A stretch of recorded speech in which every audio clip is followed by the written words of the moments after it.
Good to go. I've got my cue from our clerk and we are good to go for today's meeting. Thank you, council, for being at the Horseshoe and staff and the listening public. We will open the meeting at 1:30.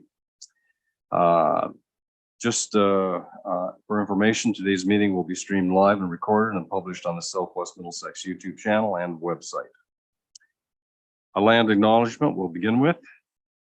This gathering, we acknowledge that the land upon which we meet is the traditional territory of First Nations people who have a long-standing relationship with land, water, and region of the Southwest Middlesex. We convey our respect to our Indigenous neighbors and thank them for their contributions to our culture, our community, our past, and partnerships we'll have in the future.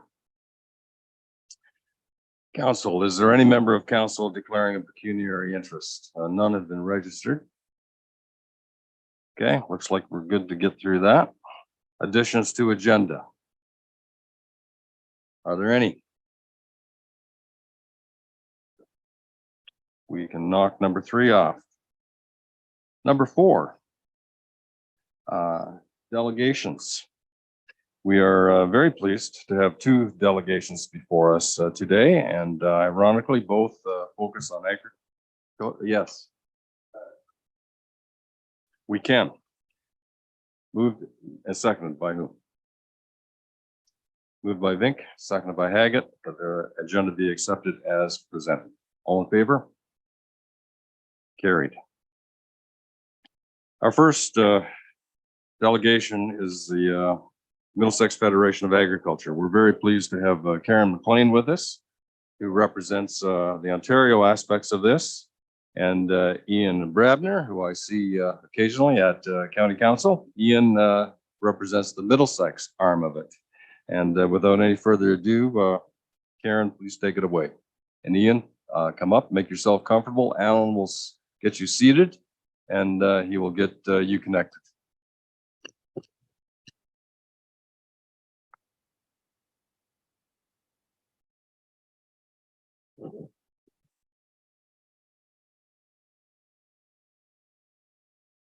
Thanks, Alan. I'm pleased to be here on behalf of MFA. I'm an executive member of the board, and I've been participating the last few years after I just got out of municipal politics. And we have a few key things today, and probably the first thing is, and you're maybe sick of hearing, is the loss of agriculture. This census, the Canada census showed we were losing 315 acres a day, and yeah, that's a trend that just can't keep going, or at some point we're going to be short of farmland. Now, I know one member said, oh, if we keep growing out more every year, so we can keep up. But I was reading an article just yesterday about Europe. Their food inflation is higher than ours. In the last few years, anybody that's farming knows, they've been resisting any scientific advances and probably growing less each year because they won't use modern technique, or discourage them, I should say. So we may at some point find that, no, we can't grow enough every year to fill the market. So it's just, like I say, and Bill 97 certainly emphasized that. Now, it appears maybe they've withdrawn the most objectionable part of it, the 3 severances per 100 acres or 50 acres. They never really specified that. But there's still a big encouragement to build in the country for supposedly second residences. Anybody who was in municipal politics for a while know what happens to second residences. At some point, they aren't needed, and they're back in at your table. Can I sever that? So, like I say, that's been one of our big emphasis, and I have Karen just emphasize how important agriculture is. Okay, so on the screen there, we have a graphic agriculture at a glance, and these are the numbers for Middlesex County. This is based on the 2021 census.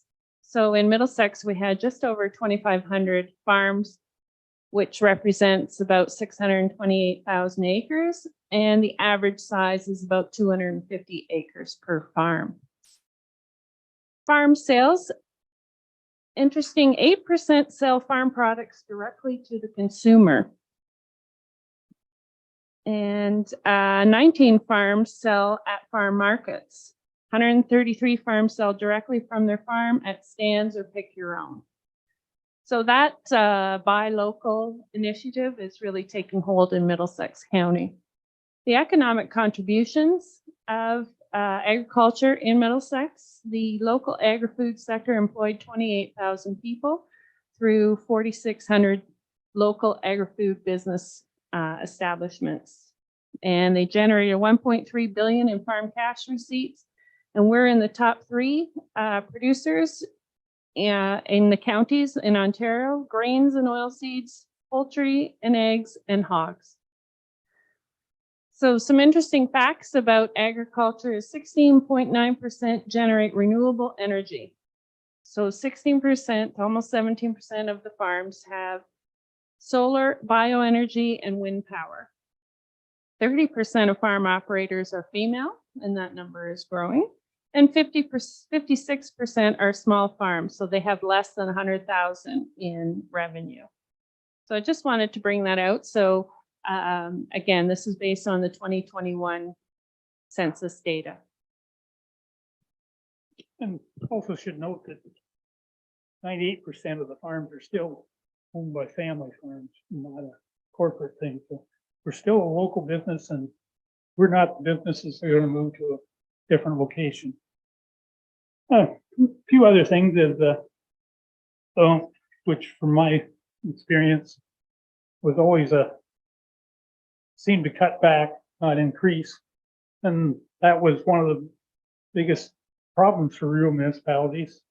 We ended up bearing the brunt of the farm tax rebate because in theory, we were supposed to be compensated for that, but in practice, we aren't even close. So then the tendency is, or the result has been increased taxes for everybody, but farms, especially with the reassessment. And it's one of the reasons why we certainly still would like to see the percentages go down now that the farm pays to balance more out to what we draw in services, but we'll probably have that discussion when the next assessment comes out. With what houses have gone up, it may balance out. We may be all right at the quarter, but we'll have to see. But then farm values are increasing.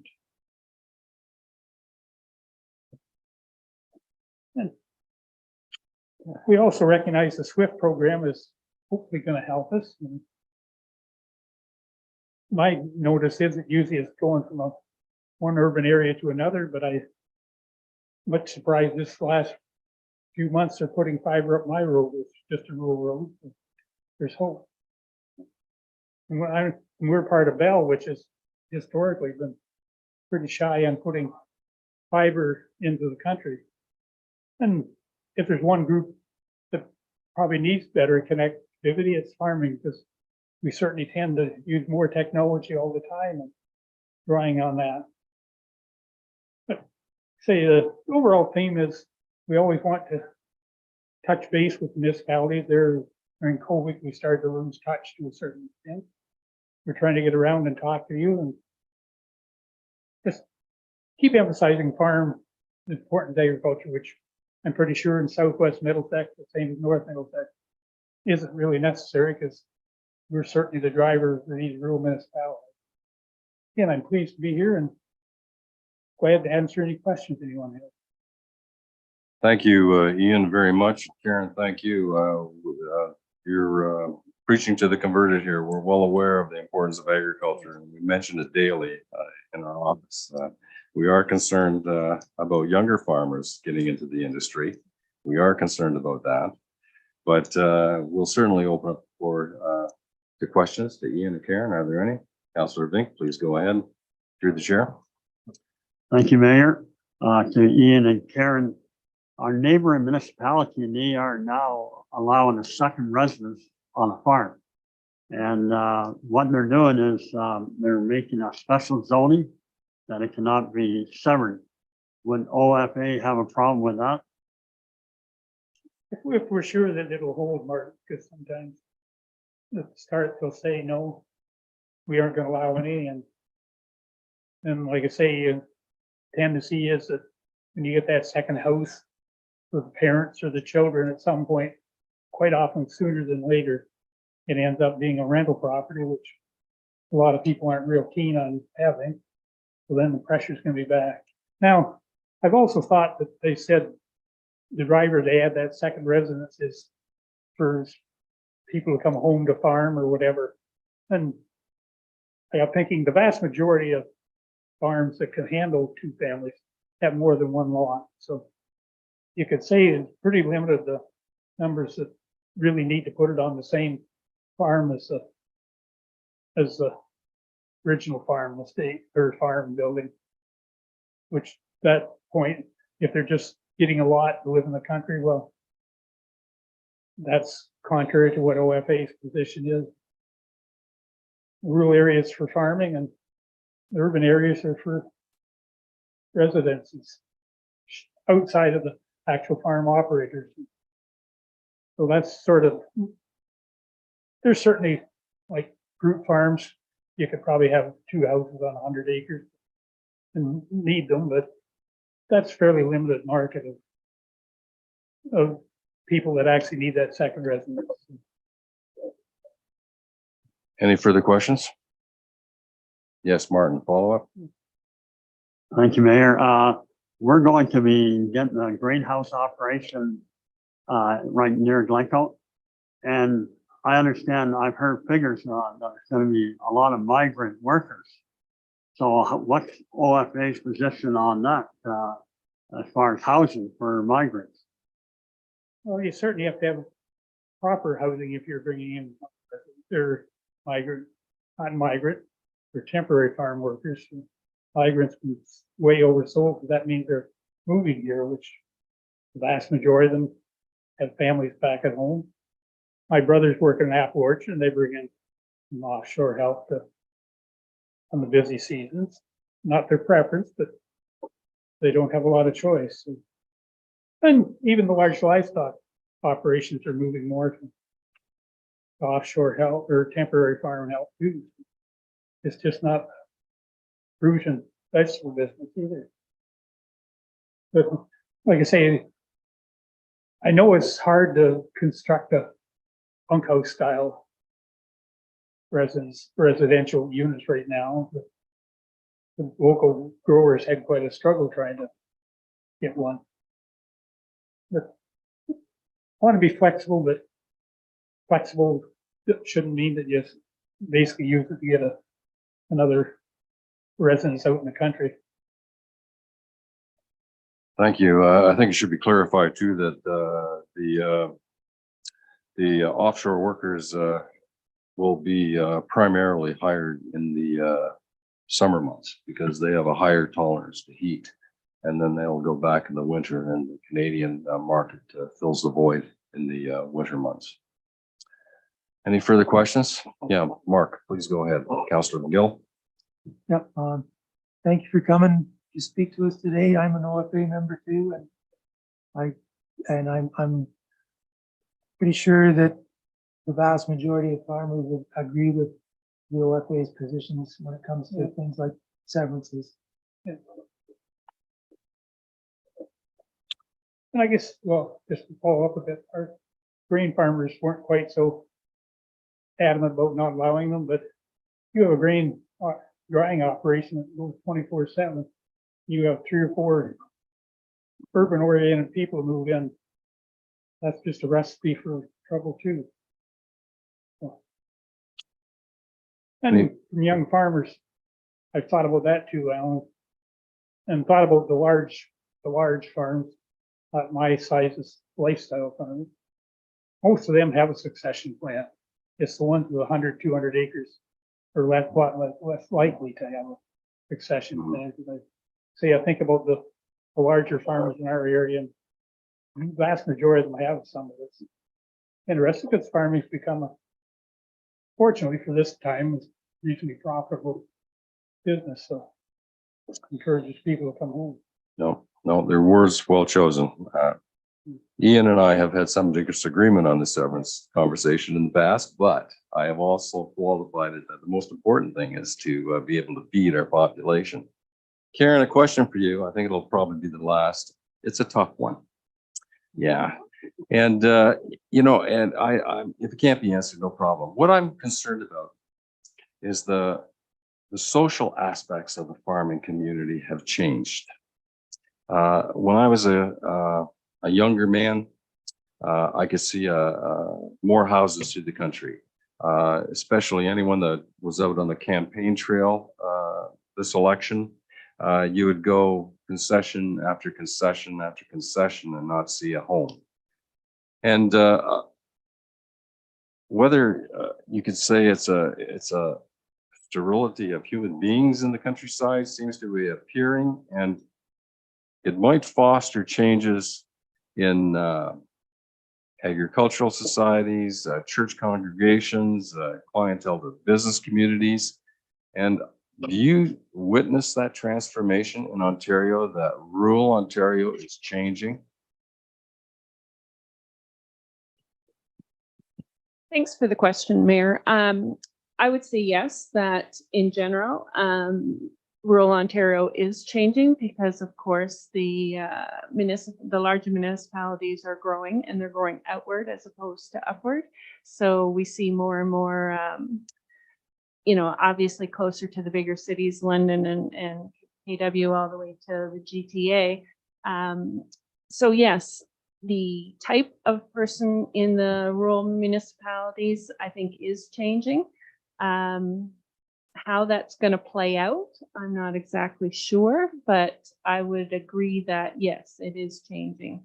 And I think it's a lifestyle thing that people are, especially now since COVID and the advancement of technology, that you know, people can work from home, so they don't want to be in the big cities anymore. So they want to move out into you know, either smaller centers or in the rural you know, rural counties. So.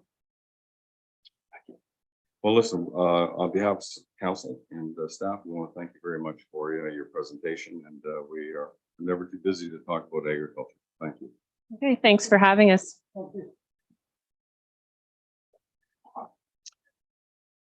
4B, the Glencoe Agricultural Society. Alan, I can ask that we receive that report for information and move her in a seconder. Councillor Haggett, and seconded by Councillor McCollum. All in favor? Carried. And Alan, could you set up the Ag Society here for us, please?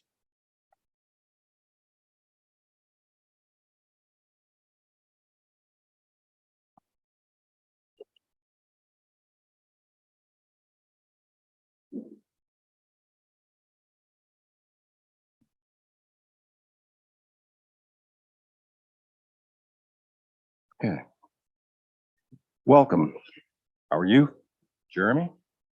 Catherine? Nice to have Fantastic. you. Thanks for having us. Yep. Thank you very much. We'll let you have the floor. I reviewed your presentation. It's very admirable. And you please go ahead. Okay, I think we have a slide deck there. You're just getting it up. Okay, we'll give you 1 minute here and we'll jump right into it.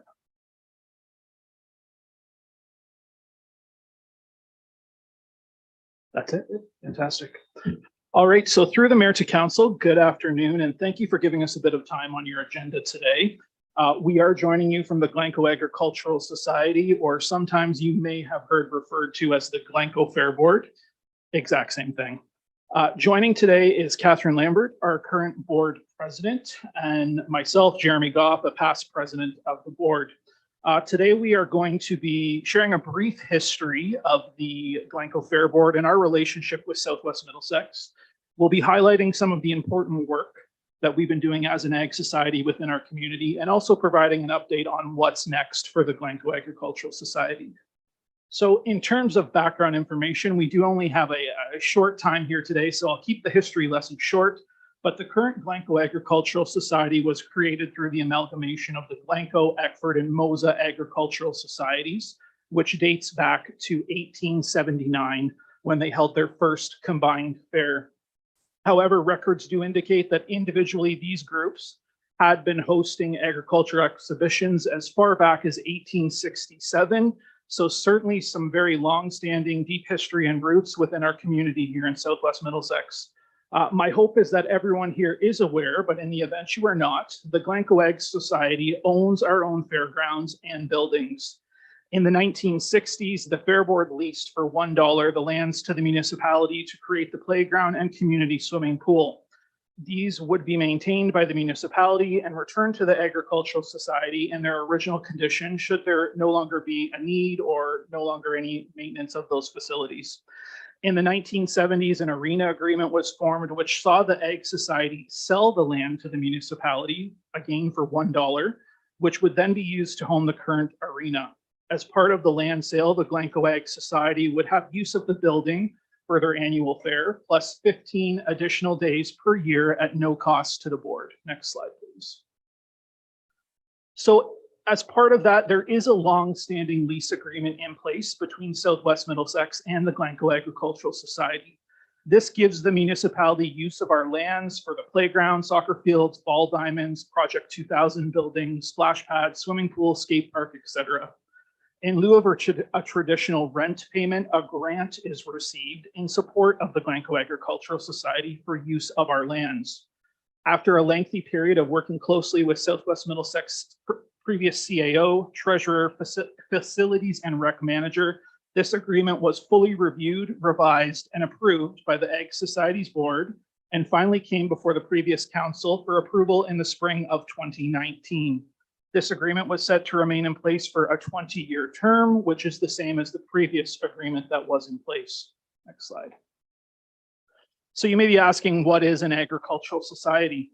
Agricultural societies fill a unique role in their own community by providing programs, events, and facilities that impact social and economic growth. They enable people to come together in rural communities to pursue their own passions vital to a healthy and productive community. With Southwest Middlesex being a municipality with a large agricultural base, the Glencoe Agricultural Society plays a vital role in not only promoting agriculture, but also keeping Southwest Middlesex as a viable and thriving rural community. We do this through things such as youth sponsorship and mentorship, community engagement, social interaction opportunities for those who live in rural communities, all of which we're going to be expanding on in just a few slides. Next slide, thank you.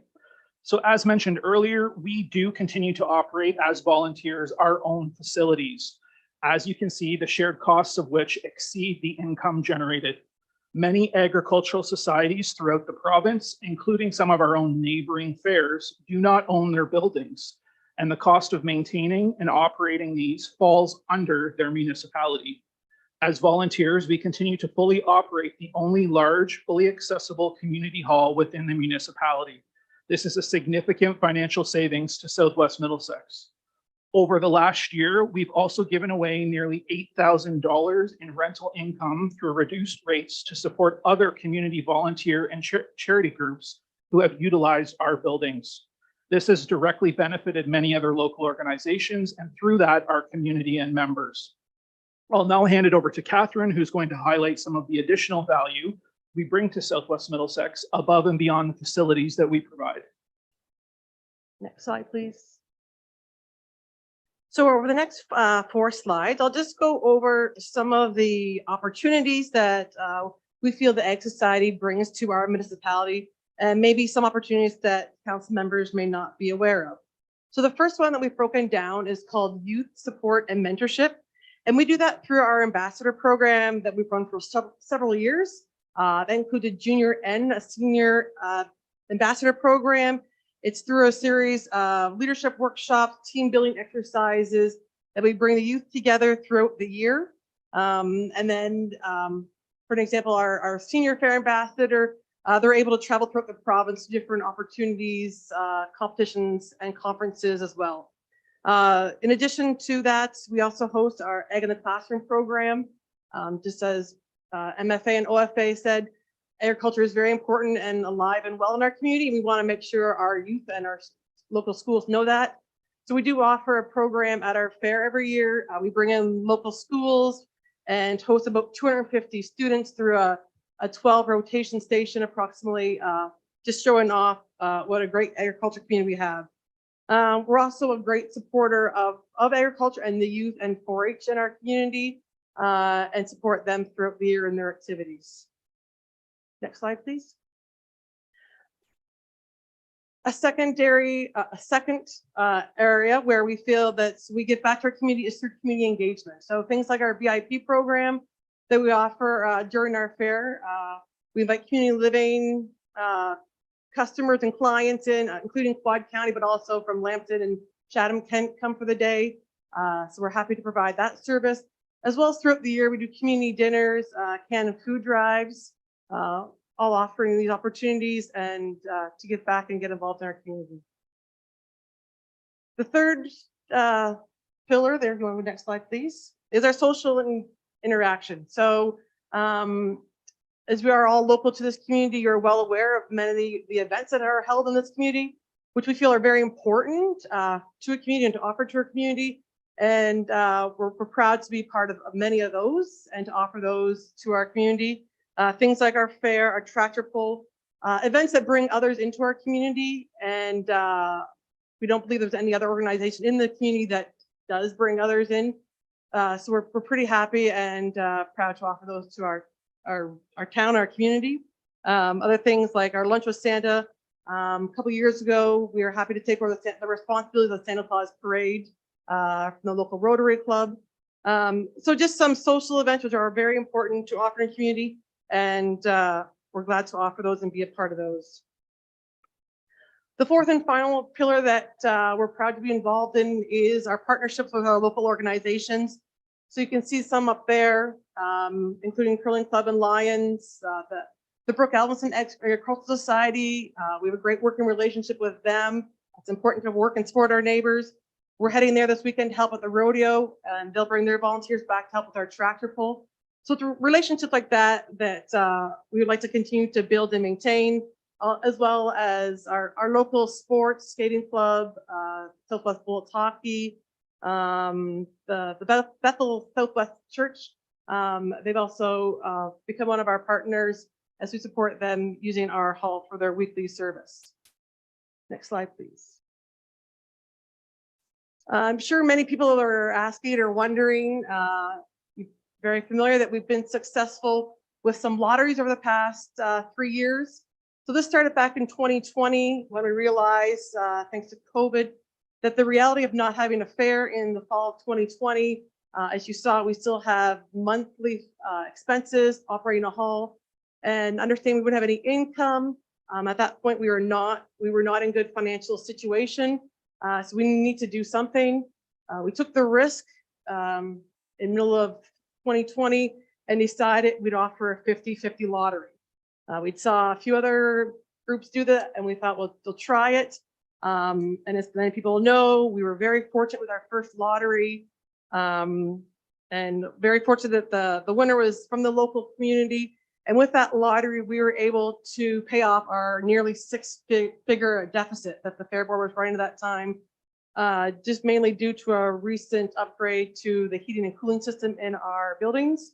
Since the 2020 lottery, some of the licensing had been changed and rules and regulations. And so since then, we are no longer able to use any of our revenue generated from lottery for capital improvements.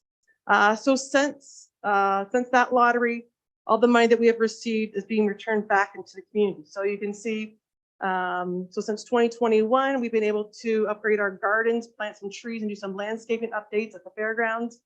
Other monetary donations, the Regeneration Center, we've gave some donations, including the food bank, skating club. I don't need to read all those out to you, but we're pretty happy that we're able to support our community, which we would not be able to do without some of these lottery supports. So we're happy to do that as well.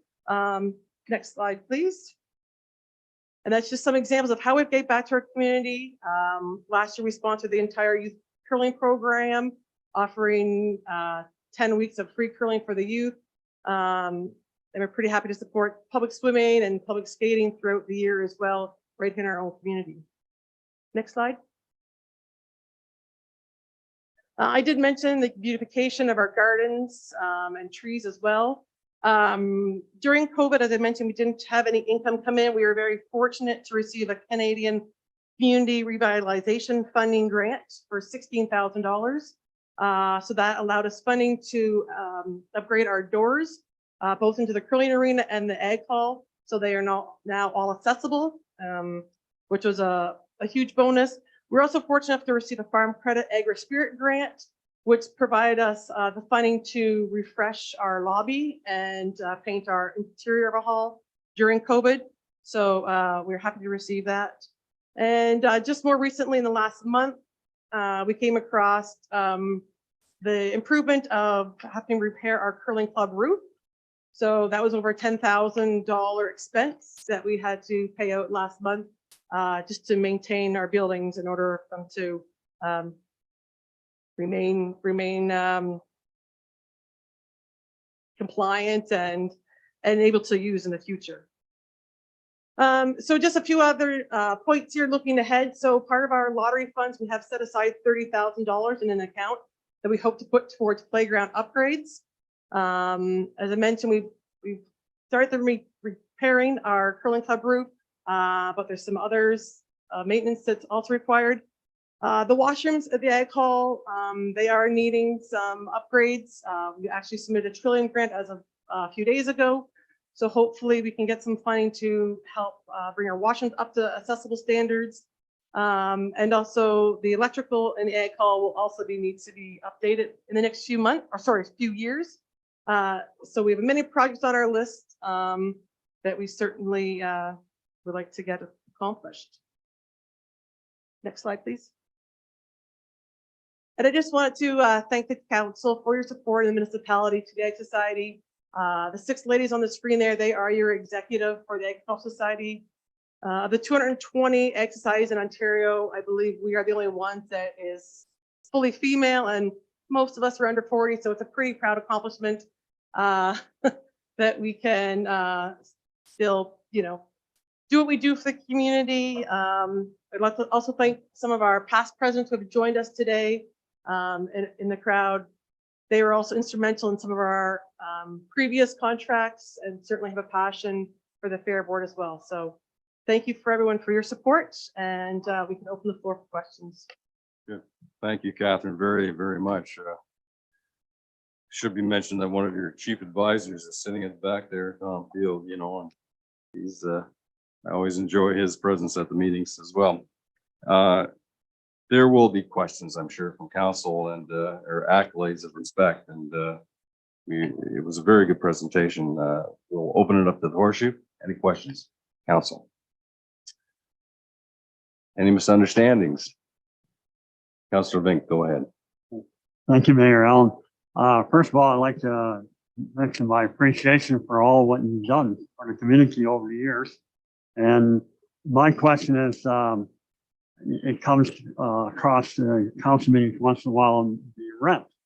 And it's quite obvious from your presentation that it costs far more than $17,000 to run your operation. Would you agree with that? Yeah, absolutely. Just from a financial perspective, I mean, also not accounted in that cost and expense report that you had there is the volunteer time, right? There's a lot of volunteer time given by many individuals on our board. So if you took that into consideration, I mean, you couldn't even compare that $17,000 cost. So I would think it's a fairly good savings for Southwest Middlesex for us to continue to operate those facilities. Yeah. Any further questions? Yes, Deputy Mayor, please go ahead. Thank you, Mayor Mayhew. I'd like to thank the Ag Society for this very thorough and informative report. Although I was aware of the agreement, it's interesting to see that the budget figures and understand the shortfall that you face and cover each year through fundraising. So keep up the good work. No, I reiterate those remarks. I want to thank you. I know that you have embraced the mayor and his partner in that organization very much, and we appreciate that. I try to get to most of those meetings. They conflict with the Tri-County Water meeting occasionally, but I usually get in late, but I'm there. But no, you're a vital part. And I think Catherine, I think I see that your organization is, I know the focus will always be on agriculture, and so should it be. But you have morphed into almost a service organization as well. And I don't want to take away from agriculture because that has to be your principal mandate. But when you look at the work you do in the community and the funds that you distribute in a very equitable basis right throughout our municipality, we are appreciative of that. And thank you very much. Okay. Last call for questions. Okay, we can move on. We have a motion to accept the report as presented. Councillor McGill, Councillor Vink. All in favor? Carried.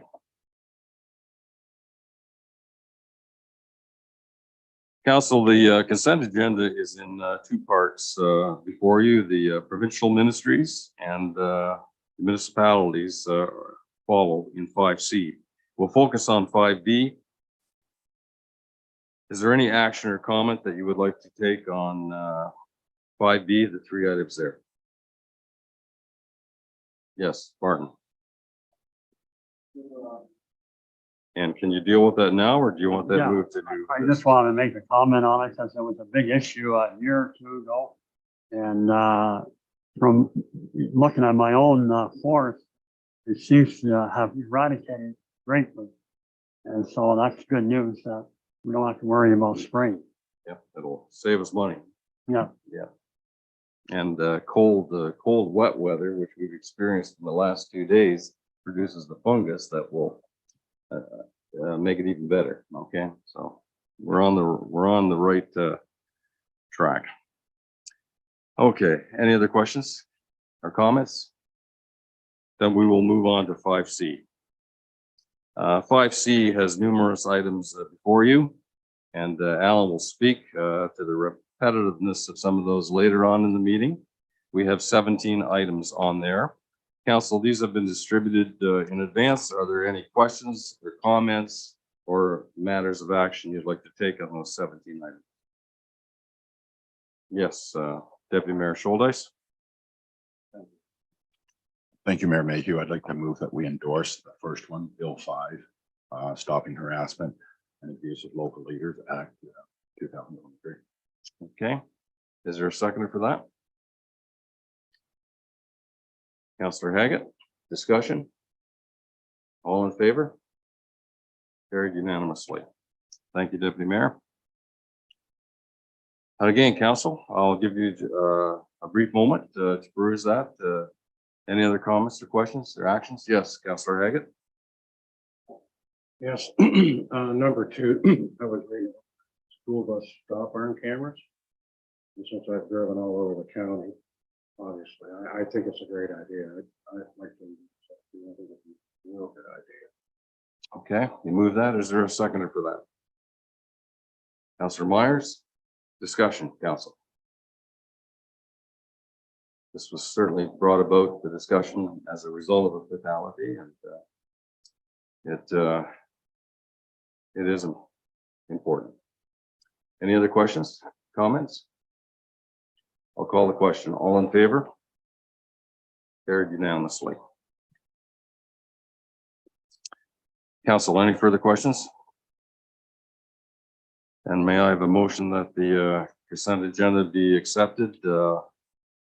The remainder of the consent agenda be accepted, other than the items that we have taken action on. Mover and a seconder, please. Councillor Haggett. Councillor Myers, discussion. All in favor? Carried unanimously. Committee of Adjustment. Michael, I don't believe there's any. Public meetings, we're okay. We're off the hook there. Administration report, AA. Michael, would you like to walk us through that? Or Alan? Okay, probably. All right. Alan, I didn't want to overstep. I apologize for overstepping your bounds. I know you put the thought in this, so go ahead, please.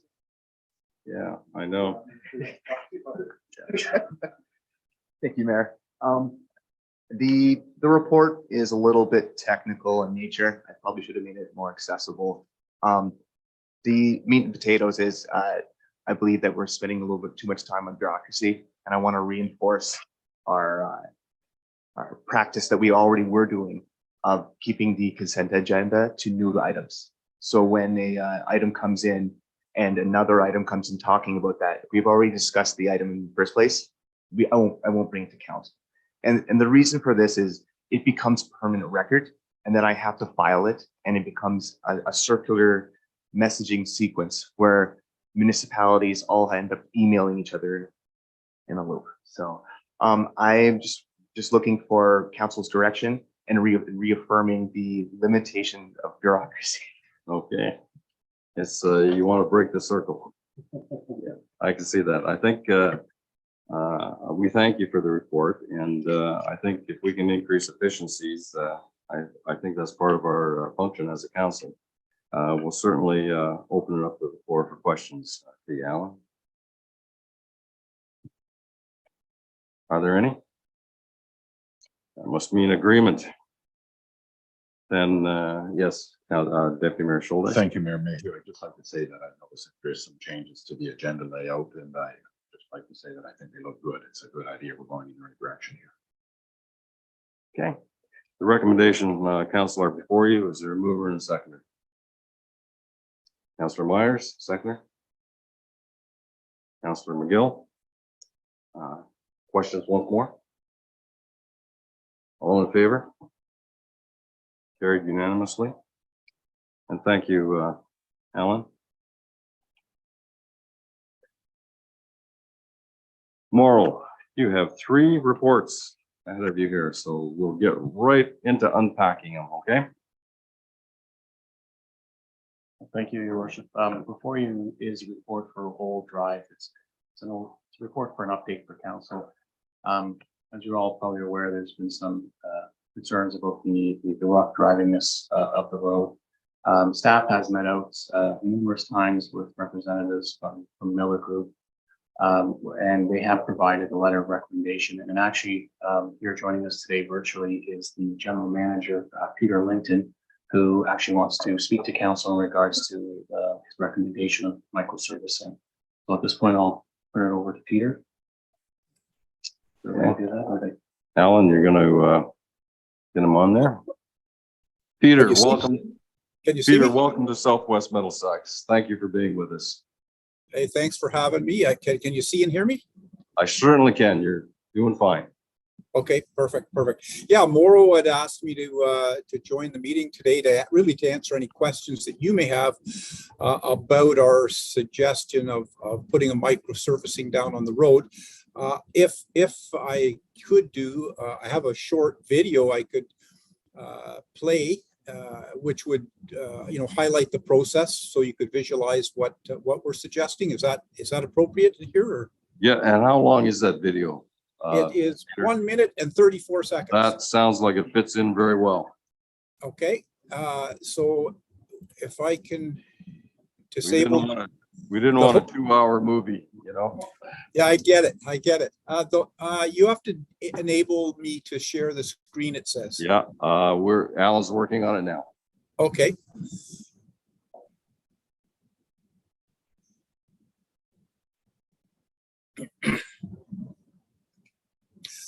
I apologize for not being there in person, but I had the flu yesterday and I'm just getting over it.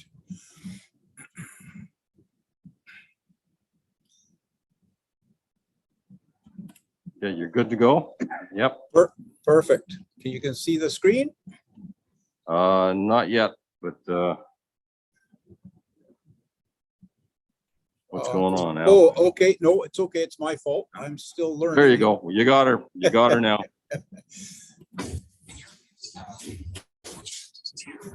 Before I continue, can you hear the sound on there? I can. Go ahead, okay. Peter. It's expensive removal or reconstruction. To avoid this, the most economical solution is microservices.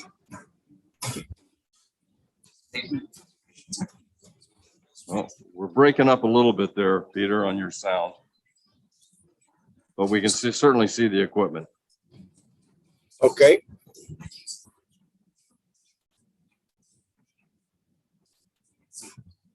if you can comment on what we're seeing, go ahead. Please feel free to do so. Okay, yeah, it's just describing the cure time of the product, the durability and quality of materials, and that it provides a smoother ride to the roadway. It's a product that can be applied to any volume of roadway, high volume, low volume. Seals cracks in the road and really prolongs the service life of your roadway. Smoother driving, longer lasting roads.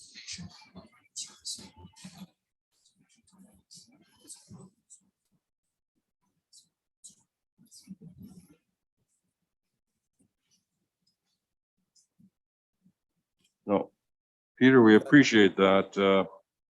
When you mention cure time, is there, do you mean hours, a particular amount of time by the clock?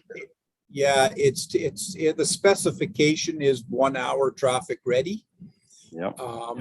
Really, it doesn't affect traffic flow at all because it cures pretty much as we're applying it. When we say 1 hour traffic ready, that's in kind of poor conditions, not in ideal conditions. And the old road is an application area. It's pretty much straight traffic.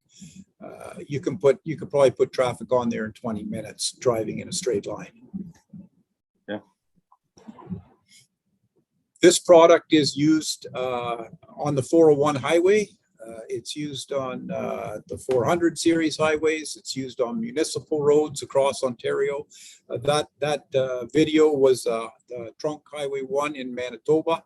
You probably recognized farmland. That is widely used in Manitoba and Saskatchewan. It's a product that can be used for filling ruts, which is something that other products such as surface treatments are not able to do. This product is it's widely used across really across Canada. Okay, Councillor, any questions you'd like to address to Peter? Yes, go ahead, Deputy Mayor Schuldice. Yeah, and Councillor McGill, please go ahead.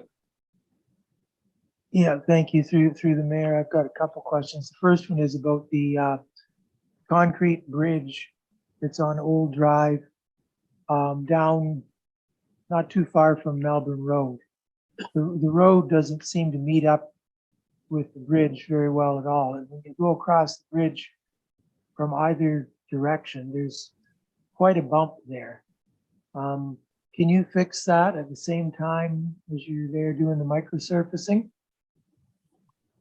I'd have to look at it, but it sounds like something that this would repair. Morrow, may I ask a question, Morrow? Is this what's being described? Is this did I drive over that area?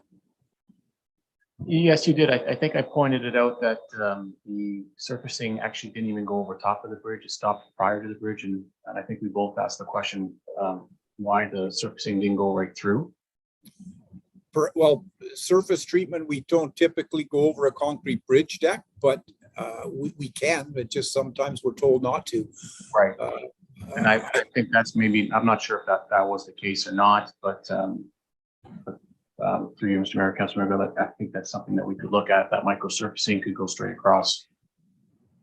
Yeah. Going over concrete with microsurfacing is I guess a little risky. We could join up and meet to it. Crossing the bridge, the concrete, it's got to be very, very clean and dust free and just to get adhesion, but it should be okay. But we've done concrete on the or microsurfacing has been applied on the concrete on the 427 where it meets the lake shore, and they didn't have the best results there, but wasn't terrible either. Well, it can be investigated, and Morrow, you can address that with Peter, and as we move forward, those are concerns that you're aware of and perhaps can be addressed. Councilor Bill's concern can be discussed. Yes, Councilor Haggett. Yes, so that concrete bridge, that'd have to be sandblasted and taken right down, right? So it will bond to that concrete, if it'll bond. Is that not correct? Because are we talking about the bumps on the approaches of the bridge? So when you go over it, right? Because so that concrete, you'd have to sandblast it right clean, right? So it'll bond. I don't think you need a sandblast. It just has to be very clean. The concrete surface, like concrete tends to be, dusty by nature. You're saying just air compressor and blow it off and. Yeah, to flush it. Yeah, basically flush your truck. High pressure wash. Okay, Thank you. Deputy Mayor Schuldice.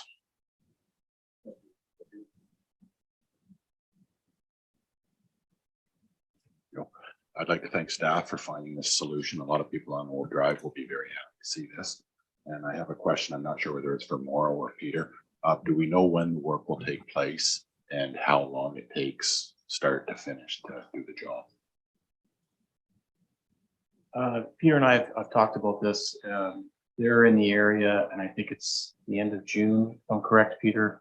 1st of July is when you'll be doing it. I guess, Peter, I'll look to you in regards to how long it will take, but I think the end of June, early July is the project timeline. Yeah, that job would take us about a long day if things went well. When I say a long day, a long summer day. So count on 2 days to be safe, but. Yeah. No, that's good. Good question. Yes, Councilor Haggett. So the bottom line is they'll take the bumps out and the water won't sit on it. It will improve the rideability of the roadway. Yeah. Whether water shouldn't sit on it, but again, we're getting into what's the exact grade of the road.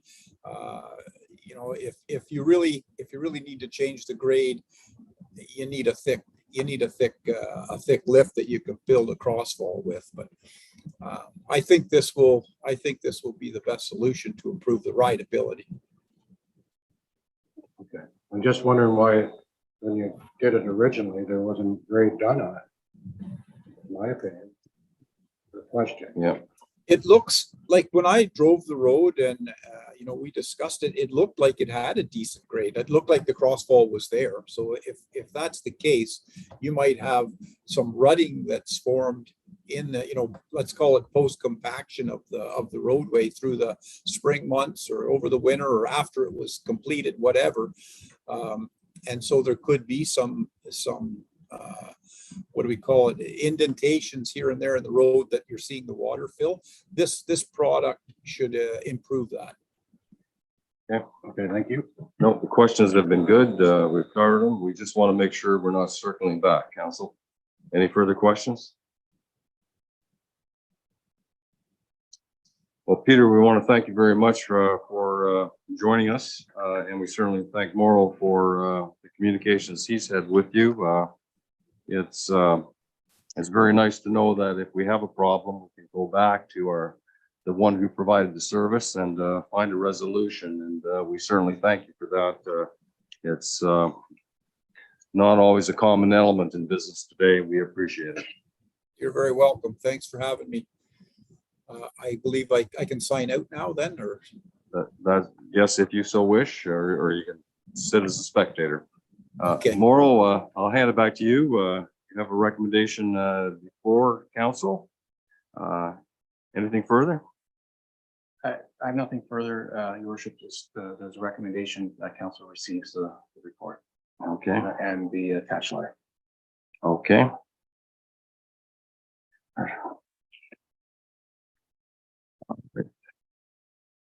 All right. So just receive for information, not okay. Okay. All right. Second for that. Councilor Schuldice moved it. Councilor Haggett. All in favor? Carry.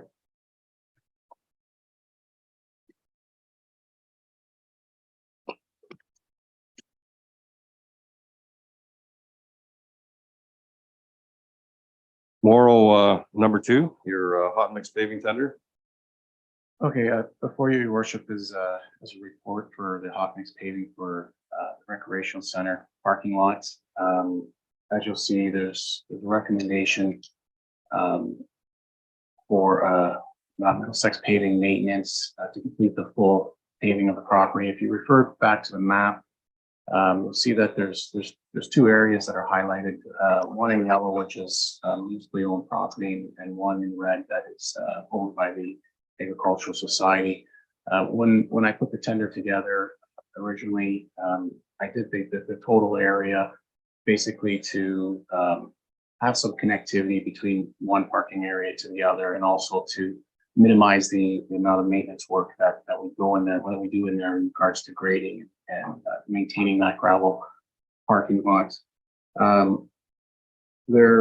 If council chooses to pave the entire area, the budget will exceed by approximately $3,000. If they choose to not do the Agricultural Society, there is a cost savings of 18. We did approach the Agricultural Society to see if they would contribute any funds. Unfortunately, at this time, they couldn't. So today, there's a report for you to pave the entire area, but of course, it's up to council decision how they'd like to proceed. Okay. Thank you. Any questions, council? I'm sure there'll be some. Yes, go ahead, Councillor Vink first. Thank you, Mayor Allen. I did have a little discussion with Morrow and Mike, so I'm not in favor of paving the Agricultural Society area for 2 reasons. One, we do not own it. And the second one is a safety issue. I think Councillor McCollum might have recalled at one time. At one time, they were, I believe, we're talking about even putting gates in the area. So if you have that all paved, you're going to have traffic going at a pretty high rate of speed between the spectator stands and the arena. And I've coached soccer for 10 years, so it's a very narrow area there. And so if that's paved, in my estimation, that's a safety hazard, as well as we don't own the property. That could be mitigated with rubber speed bumps or something like that we could install there. Yeah, it makes it different, more Right, difficult to plow though, but I know, but you certainly could put some speed bumps in there. Yep. Councillor Haggett. Thank you, Mayor. The only thing I see with that, we have to maintain it, obviously. So we still have to have graders over there. We have to have men there. We have to truck gravel in there, according to what I understand. So it's still going to cost money. If that part's paved, we're not trucking gravel, we're not fixing potholes, we're not sending grader and men over to do it. That's all I'm saying. And I realize that we don't own anything there. But that's my opinion. Thanks for listening. Any further questions? Yes, Councillor Deputy Mayor Schultes. Mayor Mayhew, I think Morrow mentioned this, but what was the additional cost to do the area in red? So in the report, I itemized that, and basically it was approximately $18,000 addition to do the area. Okay, all right, thank you. And I'll lend some more information to this. I think it'll help. There's a couple of things. We did approach the Ag Society, and we gave them an amount that was potentially less than $18,000 to even get us under the budget amount of $200,000 as allocated by this council in budget. But if you're not going to do that section right at the back, I think what Morrow and I would recommend is that the 2 endpoints furthest to the, I guess that would be the north, on the 2 lots be nipped down as well. So you'd see additional savings. So the dollar value that is on the table right now, Morrow would make the adjustment. He's corrected about $18,000, but it might even be more than that due to those 2 endpoints. And then at least you've got a strip of gravel in there that is a little bit more maintainable rather than having 2 humps of at either end. So this does bring us within the threshold and actually substantially less than what council allocated in 2023 budget. Yes, thank you very much for that, Michael. I can see those 2 endpoints there, and it would certainly square things up and make sense. Councillor Myers, please go ahead. Mayor. If we don't do this, leave it gravel, is there any way we can put any kind of dust control in there? because it's, last couple of weeks have been brutal. So I'm just wondering if we could do something like that. Keep the dust down and, you know, Through your worship, we can, of course, it's another added cost, right? And typically we do dust control this time of year. So, you know, if council wishes to proceed with that, we can include it in our operations. Any further questions? Deputy Mayor Schuldice? Thank you, Mayor Mayhew. Don't mean to belabor the point, but I just want to make sure I'm understanding this properly. On that end of the arena, are we cutting that off as well? Yes. Or just here? That's Those 2 points. Okay, Yeah. perfect. Okay. Thank you. Yeah, yes, that's a suggestion if we do not proceed to pay that item of question. Council, recommendation is before you. Is there any modifications? How do you want to move forward on this? Everyone has a right to give their opinion. Their emotions will be, we may not always agree with each other, but we respect each other's emotions. We can agree to disagree. Yes, Morrow, please go ahead. Thank you, Your Worship. I just got a message update from our Public Works Supervisor in regards to Councilor Myers' concern. We actually do dust control it every year, and it's actually going to be done shortly. thank you. Okay. So what's your wish, Council? Now, Deputy Mayor Schuldice? I'll move ahead with it, with the recommendation to square up the ends. Okay, is there a seconder for that? Councilor Vink? Any further questions to the chair tomorrow? Yes, Councilor McGill. Yeah, thank you, Mayor Mayhew. I guess just to be consistent to what I said at the budget time, I don't think I'll vote in favor of this recommendation because I don't think I was in favor of the arena renovations, more money for a big job like that, but I don't think it's good business sense to be paving a parking lot and financing it over 18 years. In reference to that, Michael, if you clarify that, we have options if we find we are in a position of increased assessment, additional assessment, we can look at that amortization, and as in any purchase, we can shorten that up if it's possible through revenues. Absolutely, Your Worship. And thank you for saying something because there are a few additional projects that there has been funding for in the past that we're continuing to stumble upon. And as we bring those forth, perhaps those funds could be redirected to this project to pay down the amortization period, or at least get it off of the books from a financial perspective. So I would recommend that as we bring those forward, that those dollars get put towards this, and then you don't have that debenture. Sounds good. Any further comments or questions? Chair will call it. All in favor of the recommendation? 5. All opposed? Carried. Thank you, Morrow, very much. And if you'd like to proceed with road resurfacing projects 2023. Thank you, Your Worship. So with this report, there was a council resolution with the 2022 budgets to slurry seal Victoria Drive and Crescent. As we've learned from the Miller Group in regards to the microsurfacing, the difference between the slurry seal and the microsurfacing is a regulated product where you have to use a certain stone and you got to use a certain oil, which is it's like a slurry, a step up. With the slurry, there's not much regulation. You can use any stone, any oil. You're not really sure what you're going to get, but you get a more positive product with the microsurfacing.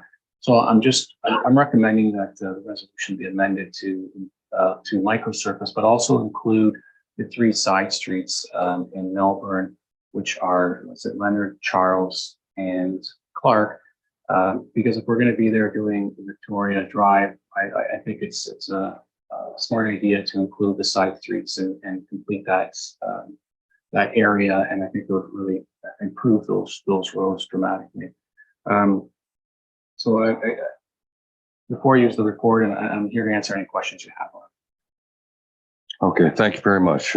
Questions? Council? Yes, Councilor McCollum? Yes, through the mayor there. Are you going to get all this work done to get this storage sewer to be able to put the storage sewer down by July 1st? Because you've got to get the water off that road. And you've got to dig out one part of Park Street. Yeah, through your worship, we will be starting that shortly. It's on our schedule to go there and take the high shoulders down, and to take that turnaround out, shorten that up, and give that property back to the property owners. That's the plan. Yes, we hope to have that done. Locates have been called, so we hope to start that fairly soon. I don't think it will take too long to prep. And we also have a little bit of a dig out to do on one of the side streets. And I forget which one it is near Longwoods. So there is quite a bit of work to do, but and speaking with our public works supervisor, I think we can manage to get it done. And then again, it'll have to be cleaned off because for the stick. So the intent is to probably call in some sweepers prior to that product going down and sweeping that road. Okay. Well, so the concerns look like they will be mitigated. Any other questions from council? Yes, Deputy Mayor Schultes.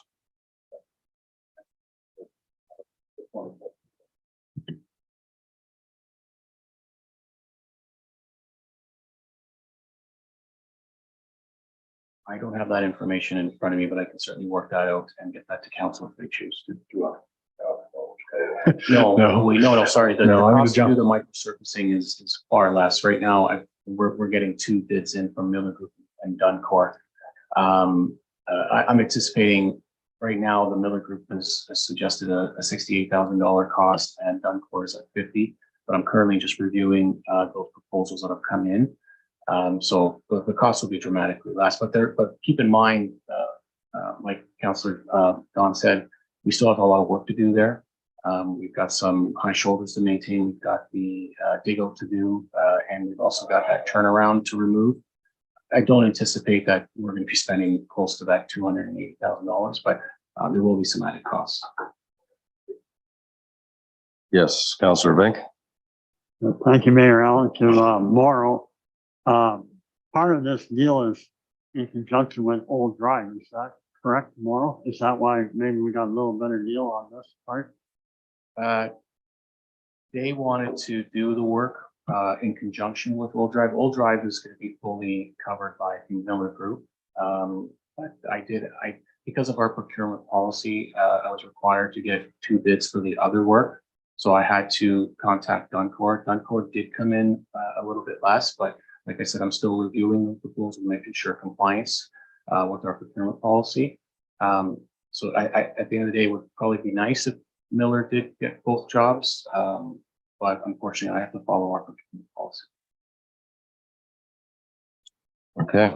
Yes. That being said as well, if Miller can say they can come in at that number, it shouldn't be contingent on what they've done for something that they're just making right for us and making us whole. Yeah. So we'll do this to the letter of the policy, certainly.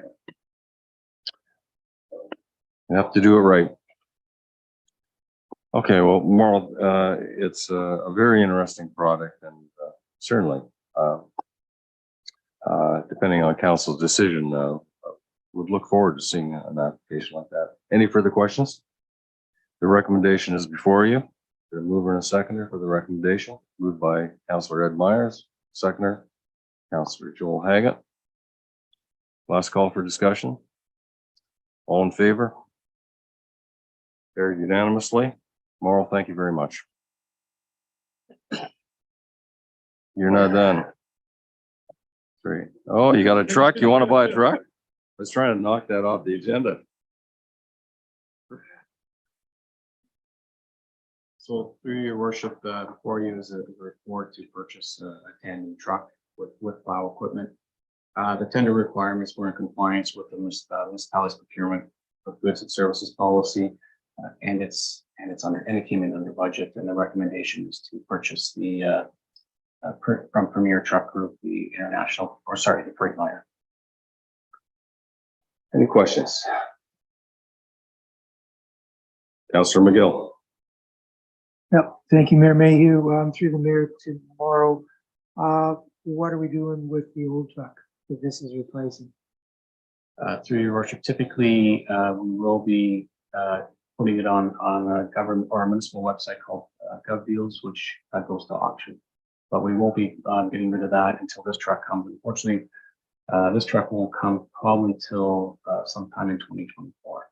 So we'll still have to maintain the other truck. Okay. Any further questions? Deputy Mayor Scholes. Just as we're speaking of trucks here, how often do we oil spray the trucks? That's a very good question. Typically, it's usually done before the winter season. Okay. I used to do it. We used to have it done internally. I can follow up what they do here. When you say internally, your own people. When I was at Temp Center, we had our own oil sprayer. Yep. And we just spray the chassis and everything ourselves. But you have to be careful when doing that because it is a contaminated oil. Or you would have a company that would come out and spray it. I can follow up with our road supervisor and see what we do if we spray them. Okay, thank you. Okay. Councillor McGill. Thank you, Mayor Mayhew. How old is the truck that we're replacing? If I recall, I think it's an 08 or an 09. It's fairly old. Councillor Haggett. Yeah, just back on the oil spray, I mean, we use Crown. We'll mobile, we used to mobile out, I take the truck there, but we do it spring and fall. And our equipment lasts. Just to No, I agree with you. I think it's a good practice. And typically we used to just do it before the winter time, once a year. Okay, any more questions? Recommendations for you. Morrow, you're changing from international to Freightliner, no tears or anything like that among staff? No, I'm actually excited. Okay, all right. All right, okay. Would someone move the recommendation? Councillor Ed Myers, seconder. Councillor Joel Haggett. Discussion? All in favor? Passed unanimously.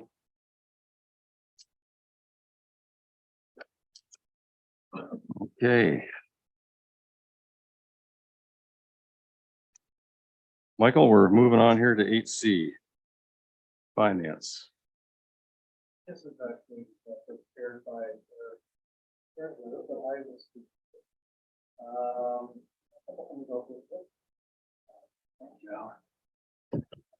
let me start again. Okay, so this was prepared by our municipal treasurer, and just to give council kind of a bit of background, occasionally we have council members come to us with additional training opportunities. It is up to this group to decide whether or not that those are accepted. In this particular case, we found $8,659.56 from 2020. That regardless of council's decision on this topic, we'd like some instruction on what to do with that and probably move it back to reserves or something of that nature. I think the intention for the recommendation was that council direct staff on the training recommendation as opposed to the word approved, but I'll leave it at that. I draft the report and I missed that as a change. So I would say that the recommendation is that council direct staff on what to do with the training recommendation, and if it is decided that it's not going ahead, that council direct staff what to do with the $8,600 and some odd dollars. Thank you. Okay, yes, Councillor Link, please go ahead. Thank you, Mayor Al. Three things. First of all, I think we should reject this request. Secondly, the 8,000, since we already voted today, could go towards the arena parking lot. And thirdly, I'd like to see reinstituted what we had before, a limit on counselors' expenses for conferences. I think 2 terms ago, it was 2,500. I think Councilor McCollum could back me up on that. 3,100, okay.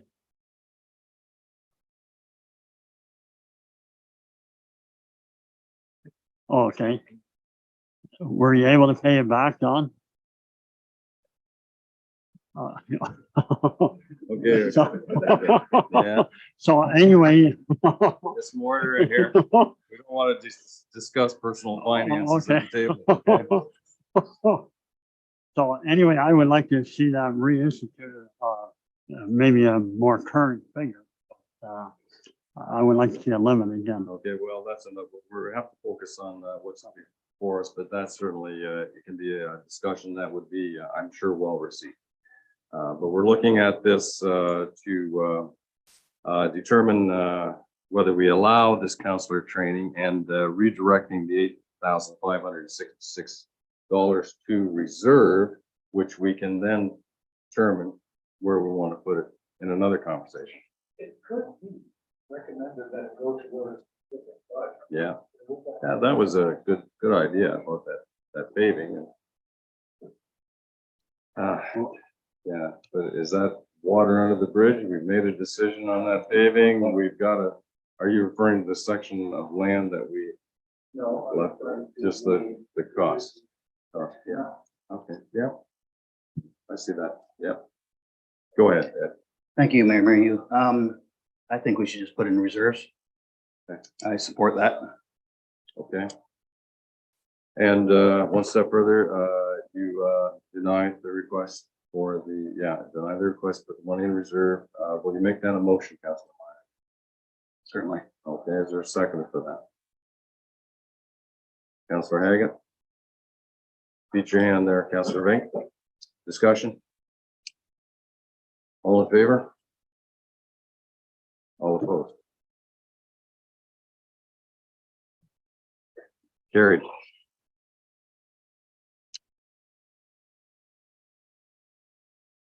Okay. Michael, I'm going to ask you to do number 2, the folder inserter machine replacement.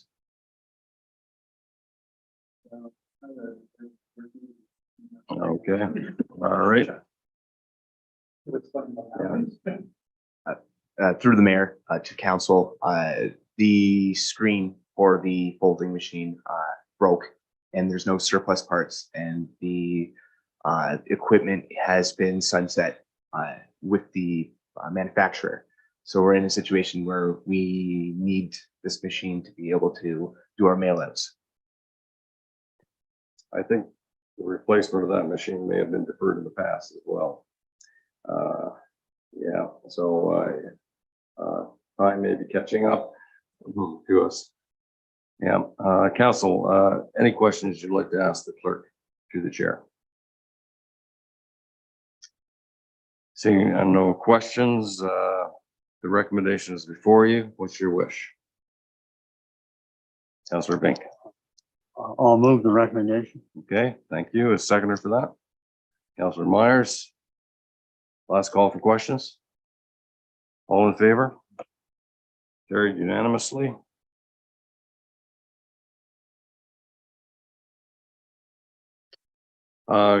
Council voucher reports have been are next on the agenda. Thank you very much. There was numerous calls put in, and that makes things go quicker. The recommendation is before you that the attached voucher listings be received for information. Are there any questions? Seeing none, would someone move the recommendation as presented? Councilor Haggett, seconder for that. Councilor Deputy Mayor Schuldice. All in favor? All opposed? Carried.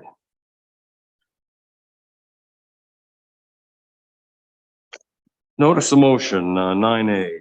Deputy Mayor Schuldice, you have one regarding the garden review. I think that's timely. Would you like to speak to that? Yes, I would. Thank you, Mayor Mayhew. The motion pretty well speaks for itself. I don't need to say much more on it. I had a very good meeting with our former recreation facilities manager yesterday, Gerald Raycraft. And he has agreed to look after the UPI garden as a member of the Horticultural Society. And he's also expressed an interest, if council is interested, in maintaining our 13 entrance signs on a volunteer basis, if he could just have his fuel cost and any incidentals covered. And I just wondered if that could be included as part of the report.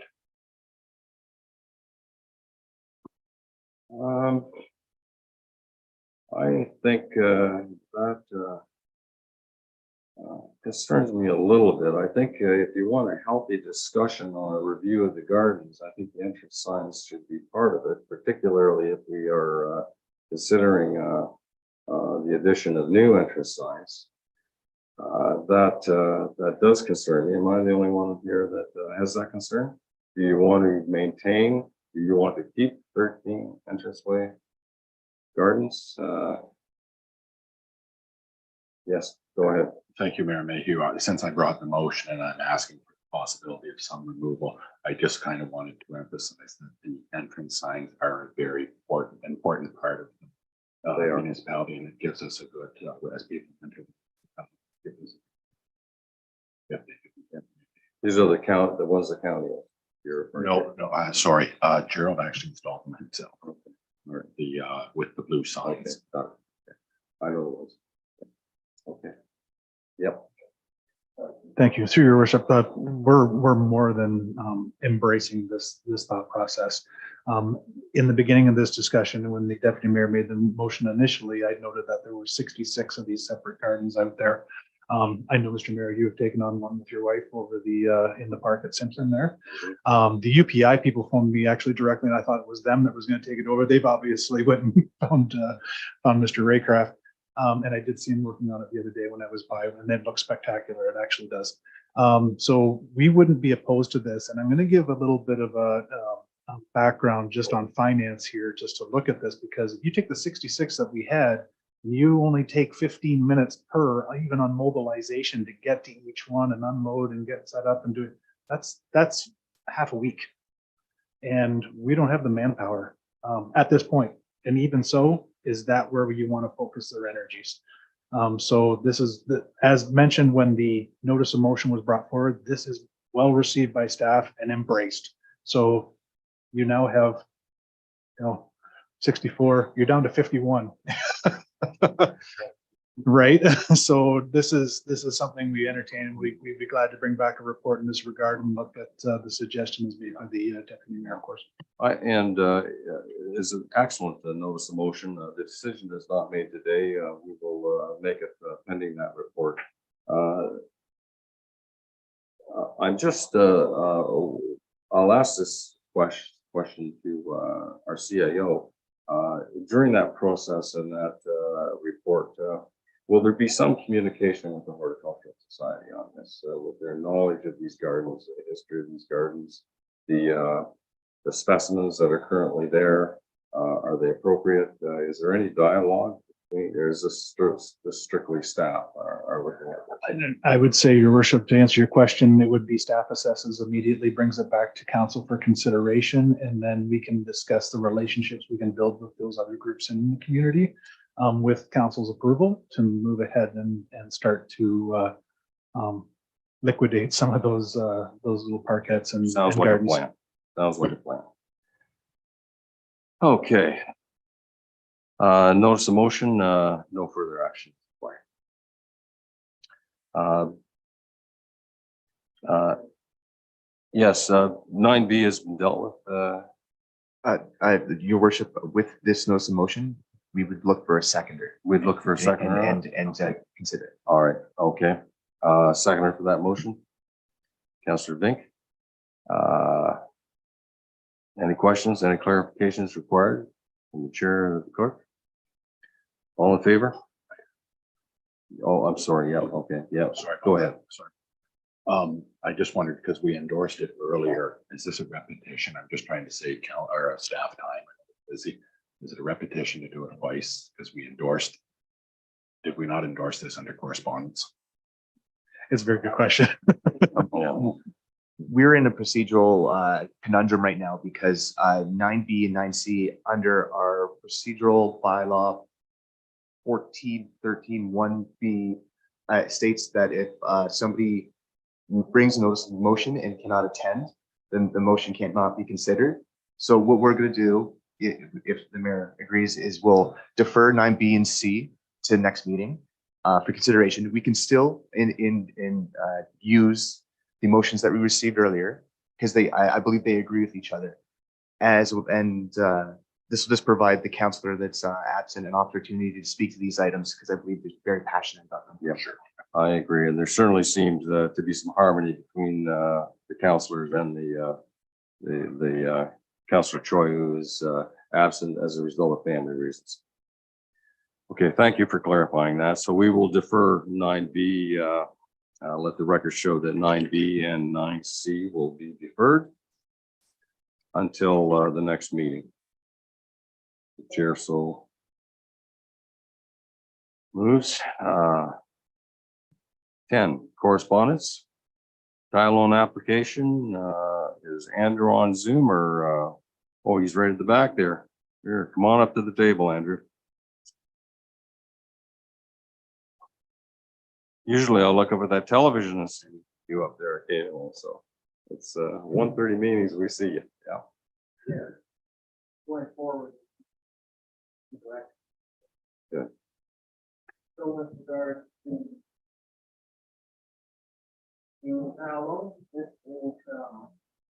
This is quite standard. The municipality administers the Tile Loan Act, and my role is relatively simple. I inspect for completion, and I did in fact inspect completion. That was on May 31st in the afternoon, and I checked to see where they outletted, and it appeared to conform with the map that was provided by the contractor. So the next step is that when the property owner submits the invoice, I will fill out the further information and it will come back to council for another meeting. And after that, it will go to OMAFRA, the Ministry of Agriculture, for their review and then for payment afterwards.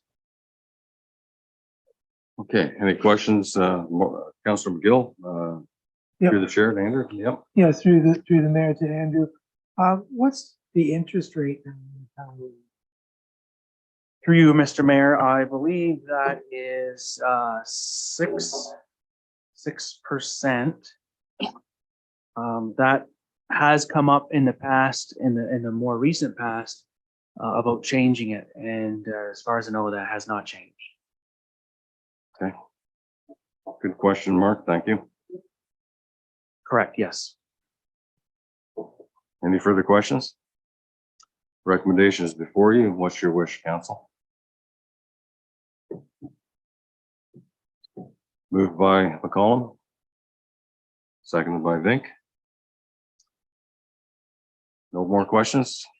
All in favor? All, okay, carried unanimously.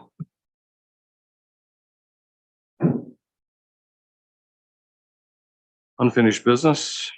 Don't believe there is any. New business.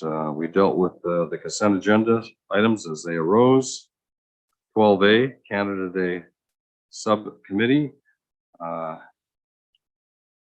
Alan, do you want to walk council through this briefly? I believe the CEO would be better. Okay, CAO, okay. I'm going to defer to the. I think you deputy guys mayor. are passing the buck to each other, This, yeah. this would be, Yeah. I'm going to defer to the actual Canada Day Subcommittee. All right. We met, we met last night. June 27th. We have the list of events out. We have all of our sponsors. Everything's looking good. We're just tying a few loose ends. Okay. You're going to speak to the additional funds at this point as well. No, I wasn't actually. Okay. So I kind of thought we would do that here, and that's what. So I would say that I would recommend that under the new business and the subcommittee, you could do that now if you're prepared to do so. Was there a resolution by the the subcommittee last night over if there's a rain delay? Oh, for the Yeah, but we incur an extra $600 if there's no rain delay, I believe. You're right. Yeah. Yeah. I think we were going to take it from reserves. Okay, for the Yeah. $600 Yeah, in case just the in rain case, delays. Yeah, so we just need to get council's okay on that. Okay, yeah. The background was that they have to be stored properly and the storage fee That's on correct. fireworks for safety reasons. They can't be stored in the closet somewhere. They have to be properly stored. Thanks, Jody. Yeah. Okay. All right. Question? Yep. What happened with the fire burn right now? We're gonna.